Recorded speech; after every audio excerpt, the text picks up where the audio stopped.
Welcome back.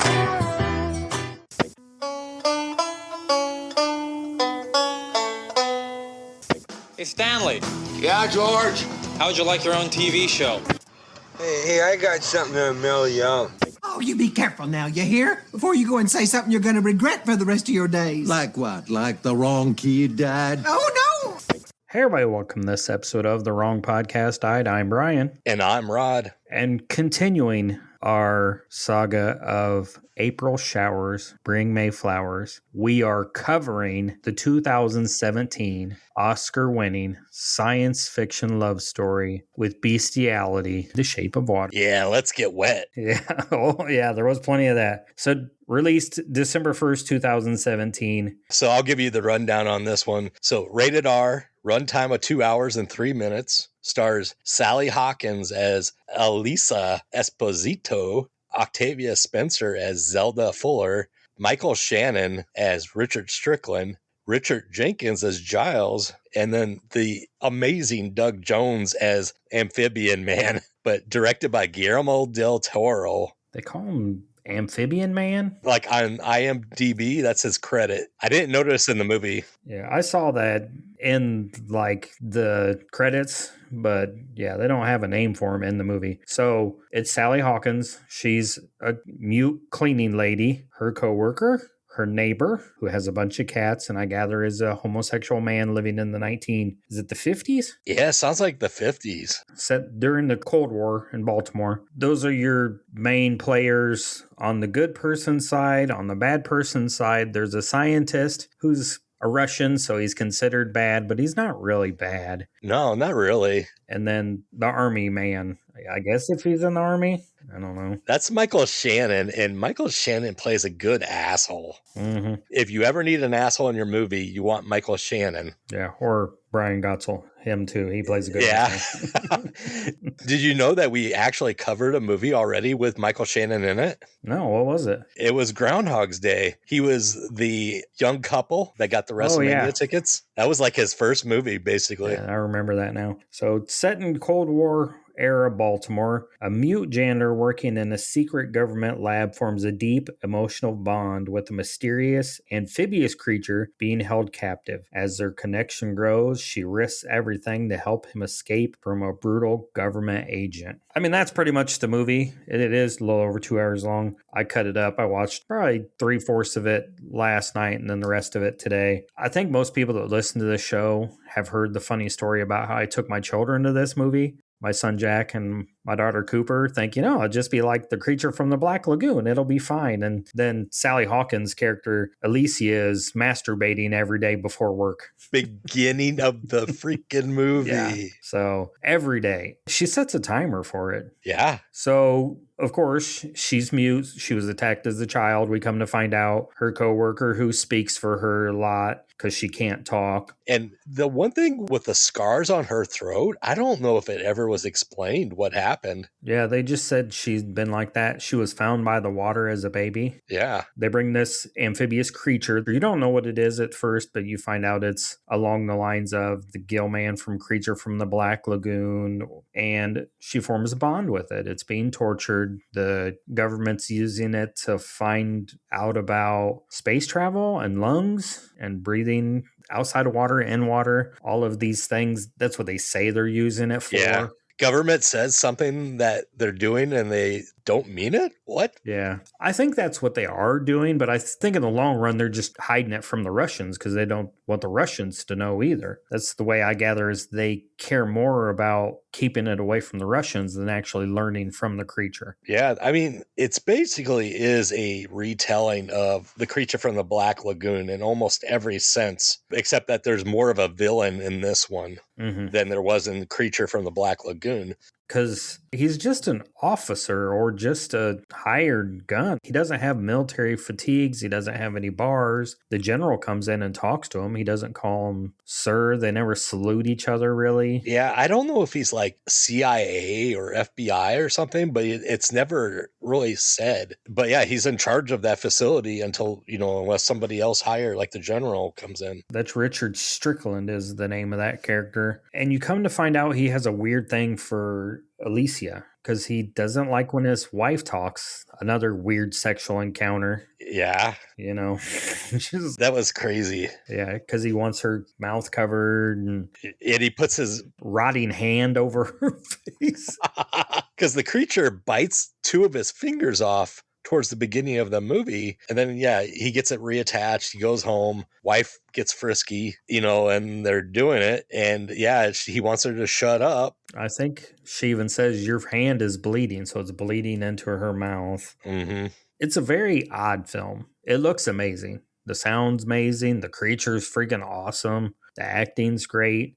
I'm just a little off put by the weird sexual stuff in it. Yeah, and you don't really get that a lot from Guillermo del Toro, from what I believe. I don't remember anything but this. What I've seen, yeah, I don't feel like it's in Pan's Labyrinth. It's not in Kronos that I remember. It's not in a lot of his other stuff. Have you seen the new Frankenstein 2 that came out last year? No, I haven't seen it yet. There's no sexual tension or anything like that in there that I remember, but yeah, it is a little weird. And you know where Sally Hawkins is from, right? I mean, I've seen her a million times, but I just can't put what she's well known for. The most recent is actually your favorite movie of last year, Bring Her Back. Yeah, and she's amazing in that too. Yeah, she's such a gorgeous woman too.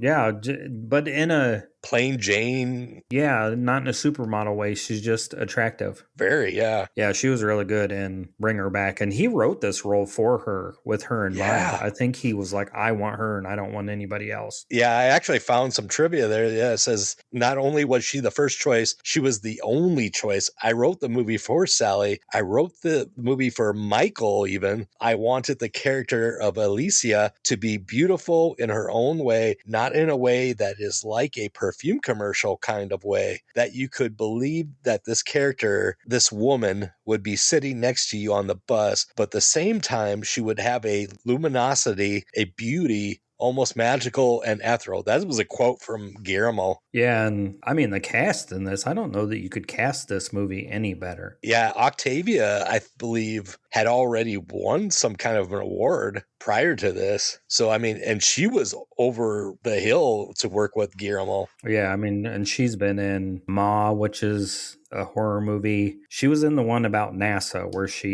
you know what one I'm talking about? Yeah. Where it's African American women, and they are the ones that pretty much solved the issues the spaceship was having, so it was able to get to freaking the moon. It was something with mathematics, I believe. Yeah. Who's the actor that plays her neighbor? So that is actually Richard Jenkins. And you've seen him in a ton of stuff. He's great too. Yeah. And he's got the voice that he does to the narration. If I spoke about it, if I did, what would I tell you? I wonder. And that's some of my favorite parts, that narration at the ending with he's telling the story and he's talking about him and he's reading the poem. The only thing that comes to mind is a poem whispered by someone in love hundreds of years ago, unable to perceive the shape of you.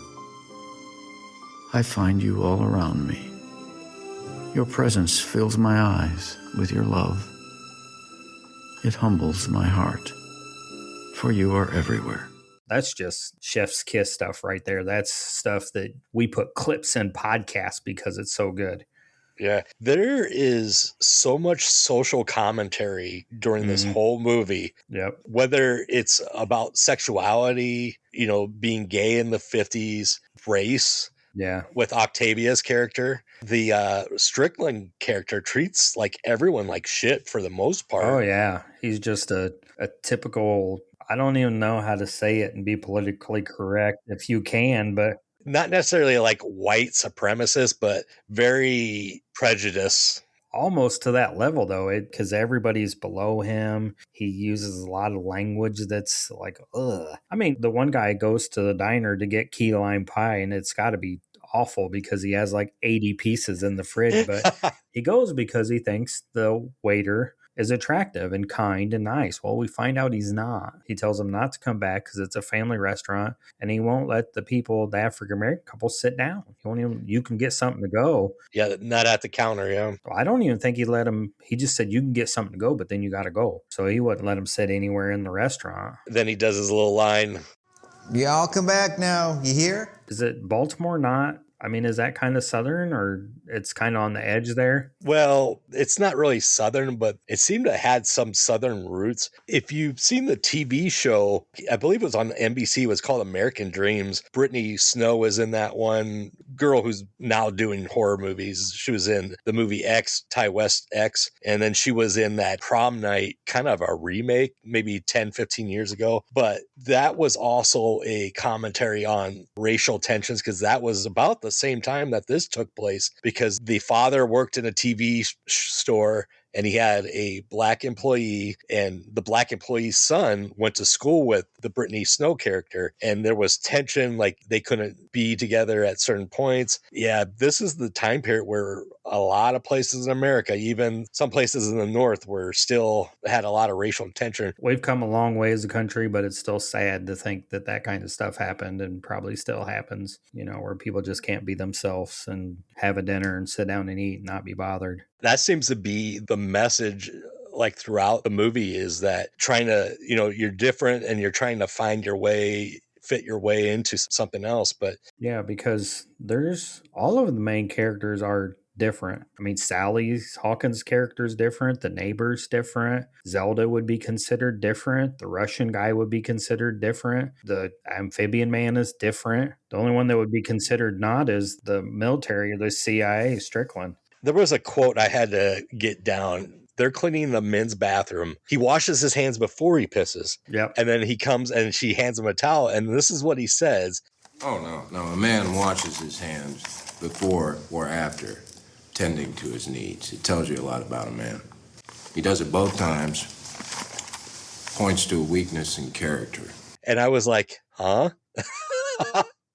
That's just disgusting, dude. Why wouldn't you just wash him afterwards? Yeah, I didn't get it. I don't know. He's very odd character. There was also, with the color green, was a big theme in this. I'm going to guess it's because of the Gilman kind of thing. But you had the candy that Strickland ate was green. You had the key lime pie. You had the Jell-O mold that Giles, because he was an advertisement dude that did art. It was originally red. They told him turn it green because that's what they want. And then there was his car, his Cadillac was teal. Strickland's wife made a Jell-O mold green. It's just throughout the movie, it just kind of gets thrown at you a little here and there. Yeah, I would imagine you could go through the movie and find 8 million things that are green. Red sticks out a lot. The red of the blood of the monster and just in general. I almost wonder if that's a social commentary too on the bloodshed that would be happening during this time period in this country's history. Yeah.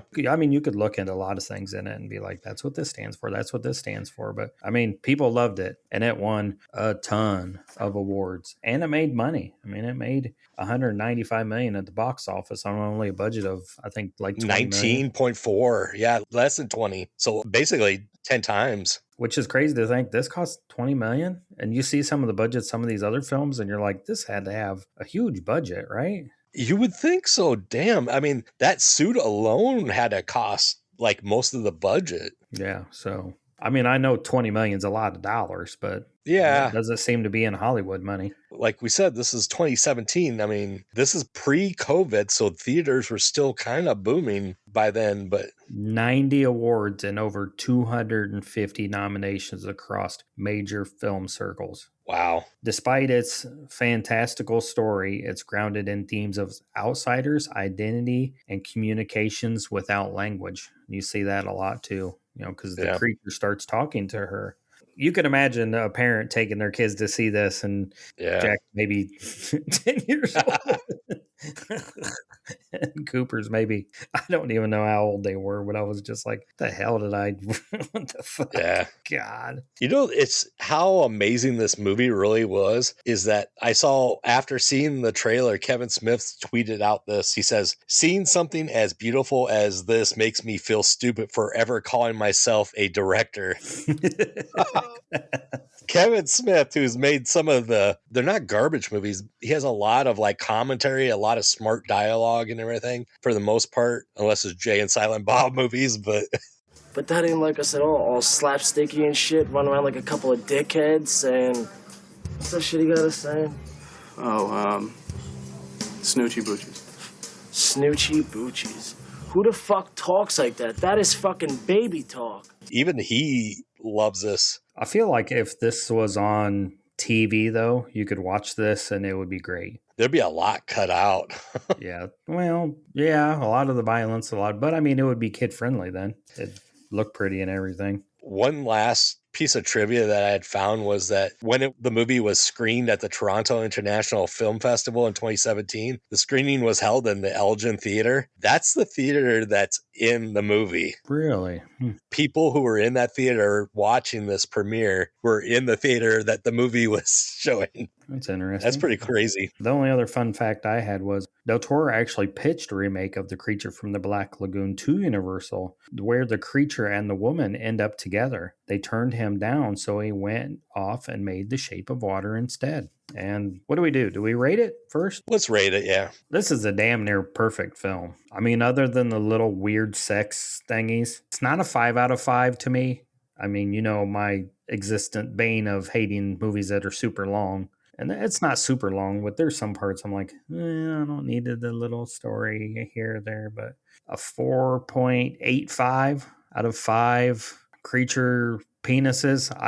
Where she's like, you see her hands and she's like, she does this thing with her hands and it's like opening a little closet door and a little thing pops out. And if you've seen the movie, you know what I'm talking about. But yeah, she's like, you didn't. How? Why? Zelda's asking her, like, why? And she just has this biggest shitty grin on her face. Yeah. She knew something was up. So, yeah, what would that make it? Like a 4.9? Well, 9.7, I think. Yeah, 9.7 out of 10 if we're doing it up. But, I mean, damn near perfect movie.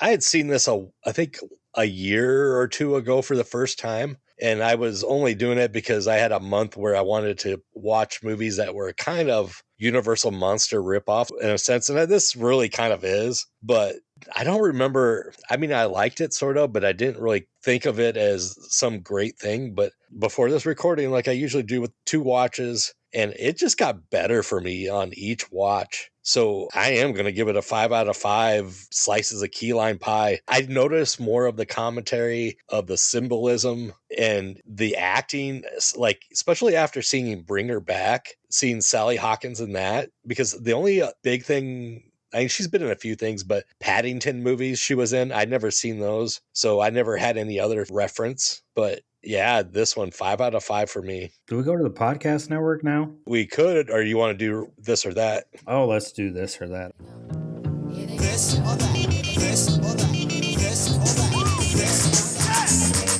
It takes two to make a thing go right.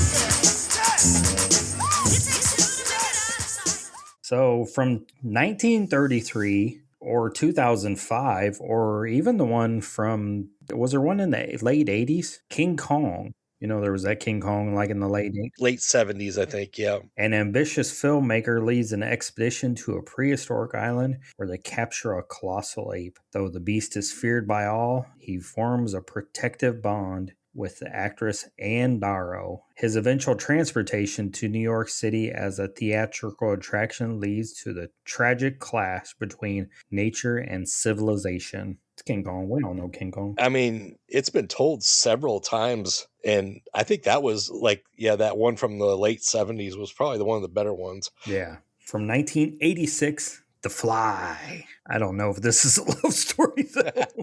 Brilliant scientist Seth Brundle successfully tests a transportation device on himself, unaware that a housefly has entered the pod with him. As his DNA begins to merge with the insects, his girlfriend Veronica must watch his grotesque transformation, trying to preserve the love they shared. I guess it is a love story, but that one's just kind of gross. It's a lot different than the original. Oh, yeah. Help me, help me.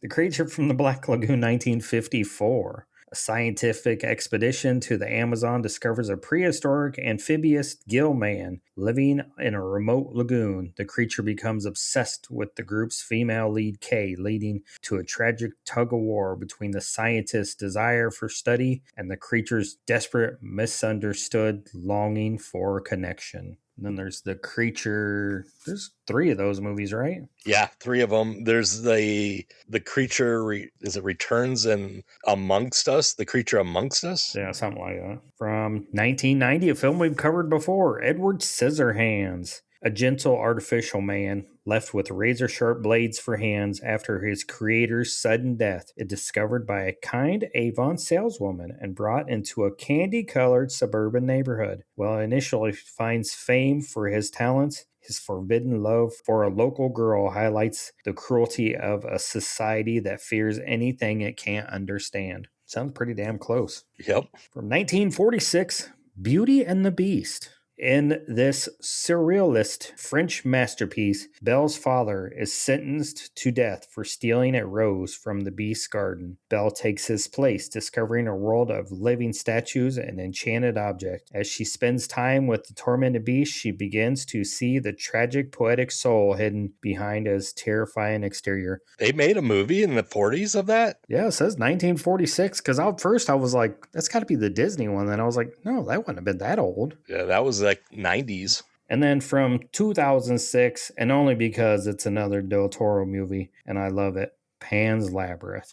In 1944 Spain, young Ophelia moves into a military outpost with her sadistic stepfather. To escape the brutality of her daily life, she enters a dark, decaying underworld guided by a mysterious faun. She must complete 3 dangerous tasks to prove she is the long-lost princess of a magical kingdom. I don't remember any of that. I just remember the beasts and the awful wartime stories going on in it. Yeah, because it's Spain, right? Yeah, but it's during World War II, and it's the German. I think her stepdad's a German asshole, and he's not very nice to her, and he's not very nice to her mom, and some horrible things happen in the movie. It's a hard watch. A lot of Del Toro's movies, though, are very dark. Yeah, just kind of like our podcast network. They're dark too, right? Very. Let's hear from them.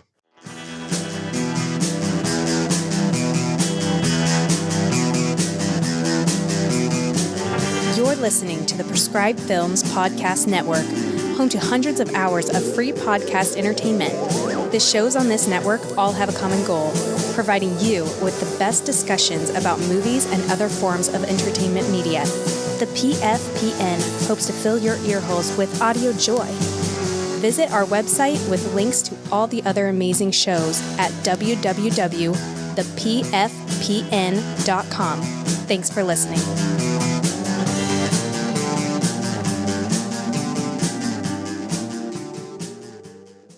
So now that we've heard from the podcast network, what do you got for us, Roderick? Well, in news, December 11th, Saudi Arabia announced an end to its 35-year ban on cinemas as part of the Crown Prince Mohammed bin Salman's Vision 2030 social and economic reform package that he created. The move aimed to modernize the kingdom's diversity and economy, and it allowed the entertainment with the first commercial theater opening in April of 2018. This plan, it aimed to establish over like 300 cinemas with over like 2,000 screens. So, I mean, there was going to be multiplexes in there by the year 2030. I don't know where it's at right now, but it was projected to add $90 billion to their economy. And the first film they screened to break the ban was Marvel's Black Panther. So that's like a huge commentary right there. It wasn't The Shape of Water? No, sorry.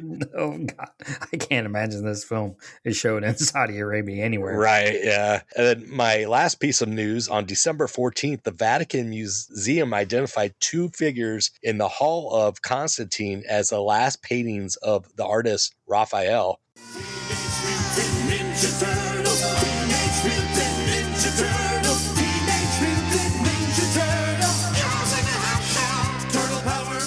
Not the Ninja Turtle. What was this? Yeah.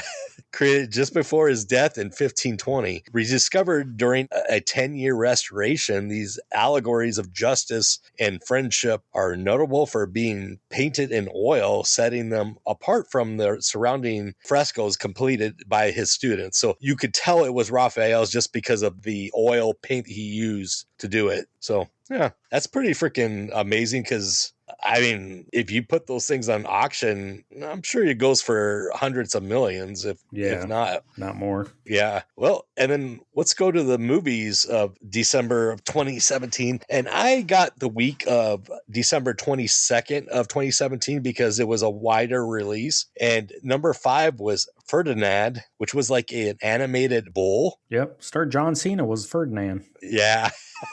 We like that one. The number 4 was The Greatest Showman with Hugh Jackman. Number 3, which we just kind of mentioned one of the characters in it, Pitch Perfect 3 with Brittany Snow in that. Number 2 was Jumanji, Welcome to the Jungle. And that's like the second in that trilogy with The Rock and Kevin Hart. And number 1, Star Wars, The Last Jedi, which would be considered episode 8. Lame. I've seen that first one that came out for the third trilogy. I have not seen the rest yet. Yeah. We liked Ferdinand. They love The Greatest Showman. Finley loves that movie. Oh, yeah. I was on every day for 3 months straight. No, I mean, it's pretty good, but I mean, the music's good. I mean, and like we talked about in The Waterboy, though, a lot of family related kind of movies, you know, like family could go to see these movies. There wouldn't be much controversy, I wouldn't think. What'd you have for horror films? Anything? Yeah, I found 3 horror movies that came out in December 2017. Now, this one was actually originally released in Vietnam before anywhere else in 2017, which is weird. It's Day of the Dead Bloodline.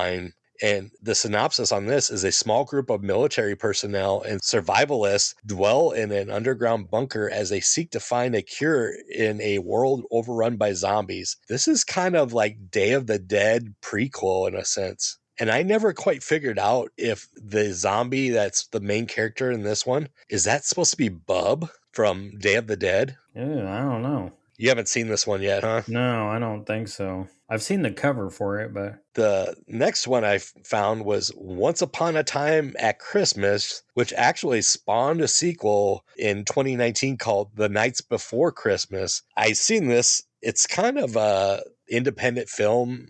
I did not like it, but synopsis on this is when a serial killer couple dressed as Santa and Mrs. Claus terrorize a small town, a teen girl and a young cop must solve the pattern behind the seemingly random homicides. It's a messed up, like no story kind of movie. And my last movie was actually released in the Philippines on Christmas Day. It's called Haunted Forest. And the synopsis on this is Nika is a daughter of an investigator who passes a forest and hears the whispers of the Sit-Sit, a monster haunting the woods. Slowly, strange things begin to happen to Nika, the same weird happenings that have killed other girls who have seen the monster myth. So this is an Asian film, of course, and it sounds like a lot of fun to me. Like if you like a good monster, foreign mythology kind of film. Oh, it's a slow month, though, it seems like in December for horror stuff. Yeah, not a lot going on, no. Which, I mean, it is December, so you're going to get your standard family-friendly Christmassy movies and stuff people can go to on Christmas Day and watch.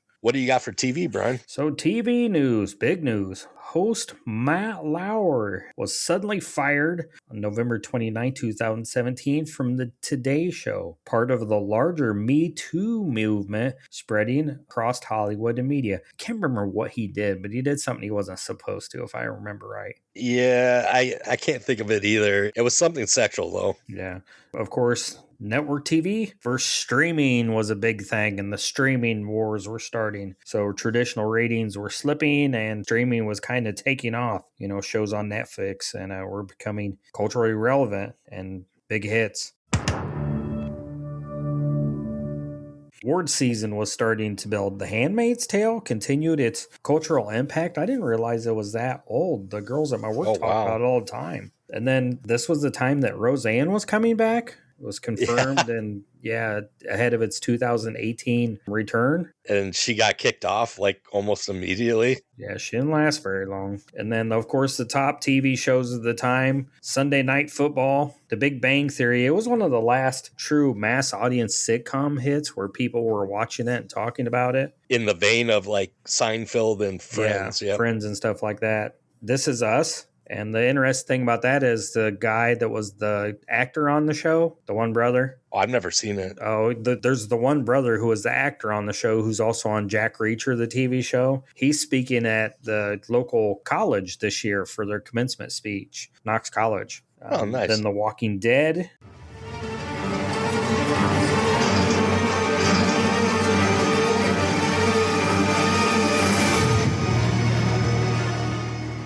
And Stranger Things.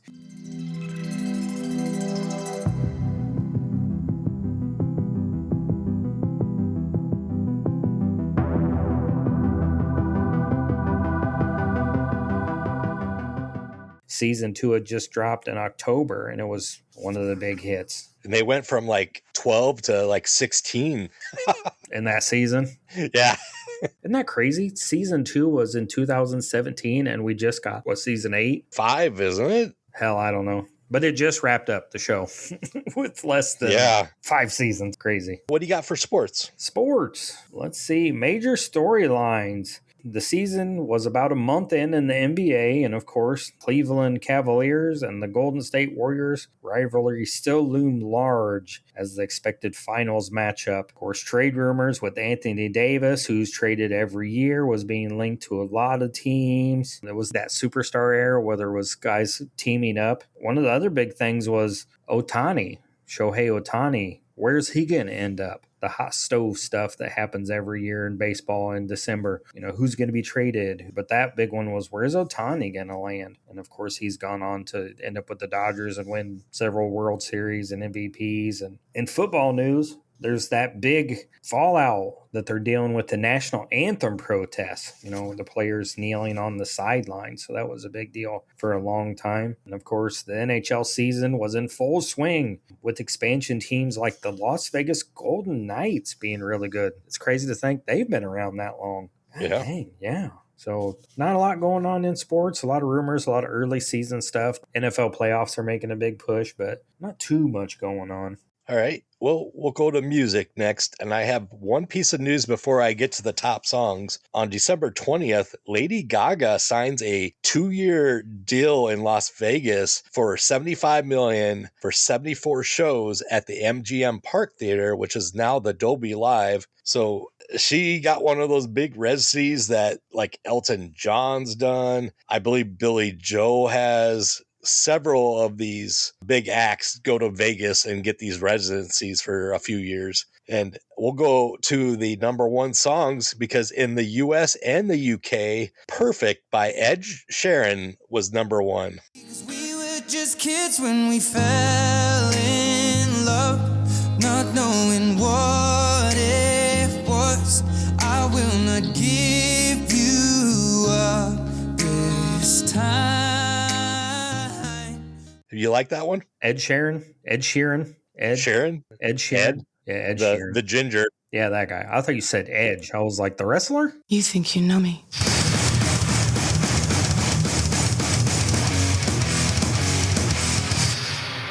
On this day, I see clearly. Edge, yeah. And the number one R&B was Rockstar by Post Malone featuring 21 Savage. I've been fucking hoes and popping pillies, man, I feel just like a rock star. All my brothers got that gas and they always be smoking like a rock star. I don't know that song. I don't really know much of Post Malone. I don't either. Yeah. Number one country is Light It Up by Luke Bryan. I always got it on me, just in case you want me. So if you're looking for my love, then light it up. I've heard that one, I think. Number one alternative is Up All Night by Beck. This must have been when Beck was making a comeback or something. Because wasn't Beck the one that was big in the late 90s, early 2000s? Yeah. And the last one, the number one dance track was Woman by Kesha. I don't know that one Yeah, I either. know who she is, but I don't know that song. I forgot to tell everybody who the WWE champion at the time was. AJ Styles. I think he defeated Jinder Mahal or later in December that year. And AJ Styles just retired. Had his final match on WWE 9 years later. So Yeah, oh wow. crazy, yeah. He didn't really retain that title for very long, did he? I don't think so. He kind of got screwed. Oh yeah, he's one of the better in-ring technicians, and I don't know what happened to him in WWE. He's always been strong in the locker room and a great wrestler, but he never really got that big push that he deserved. Right. It seems like we've talked about this before. Like I kind of griped a little bit of how they have all this talent and they don't know how to use it.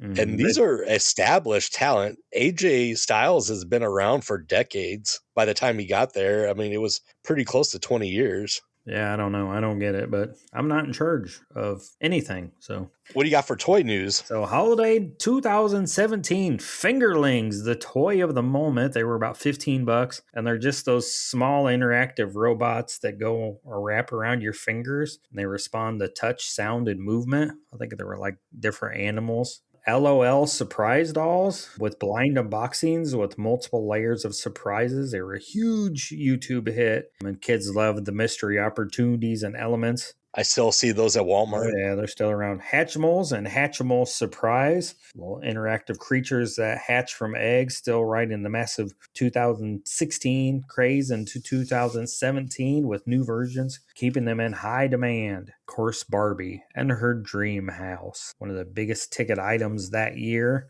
Hot Wheels were coming with a big push from movie tie-ins like Spider-Man, Star Wars, Transformers, the Nintendo Switch, Legos. Yeah, just a lot of stuff going on. There was a lot of issues with the Fingerlings. They were $15 and people were selling them for the hundreds and thousands. Wow. Resellers buying stuff and reselling it. A lot of counterfeit versions of popular toys appearing. Authorities even warned parents about unsafe knockoffs. Purchase limits were being enforced because a lot of stuff was selling out. So it kind of goes in waves. Like there's some ooey gooey, I don't even fucking know what's being sold right now, but kids are going crazy about it. I don't even know what it is. I'm sure one of the listeners' kids is like, I know what it is. Yeah. I got any, I'm going to beat you up. Take it. Well, no births during this time, so maybe in another 5-10 years, somebody famous will come about that was born at this time. But hey, let's get to everybody's favorite segment, 6 Feet Under with Rod. Hello, darkness, my old friend. I've come to talk with you again. Knocking on heaven's door. Maybe 6 feet is so far down. On December 21st, Captain Bruce McCandles II, he was an American aviator, electrical engineer, and astronaut who made the first untethered spacewalk in 1984. He died at the age of 80. So he lived a good life. And yeah, I mean, I never really thought about that because they were always tethered to something. But yeah, I think he had that jetpack thing so that air push, he could get to the ship if he got pulled away. And my only other death that I found somewhat interesting was Heather Menzies Urich. She was a Canadian actress and she played in some pretty big, well, things that we would recognize from like the 60s, 70s. She was in The Sound of Music, but for horror fans, she was in Piranha 1978 and from 1973, the Snake movie. And she also appeared in the August 1973 Playboy edition. Yes!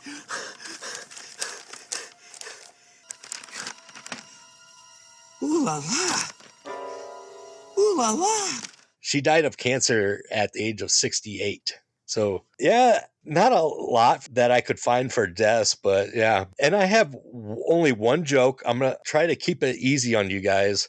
Why did the creature break up with his girlfriend? No idea. He said she was too shallow and he needed somebody who understood his deep, murky emotions.